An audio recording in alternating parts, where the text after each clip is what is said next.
একটি বল শুধু বল না, এবারের বিশ্বকাপের ফুটবলের মাধ্যমে 3টি দেশের ইতিহাস এবং ঐতিহ্য আমরা জানতে পারবো। আর এবার 2026 সালের ফুটবল বিশ্বকাপের অফিসিয়াল বলের নামকরণ করা হয়েছে ট্রায়ান্ডো। ট্রায়ান্ডো একটি স্প্যানিশ শব্দ। ট্রাই এর অর্থ হচ্ছে 3 আর অন্ডো এর অর্থ হচ্ছে ঢেউ, অর্থাৎ 3 ঢেউ।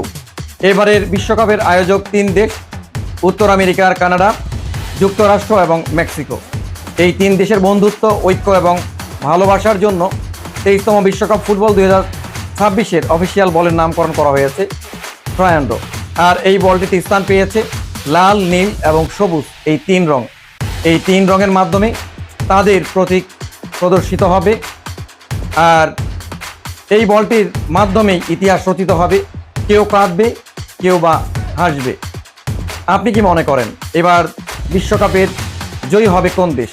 ব্রাজিল, আর্জেন্টিনা নাকি অন্য কেউ? আপনার প্রিয় দলের নাম কমেন্টে জানাতে কিন্তু ভুলবেন না।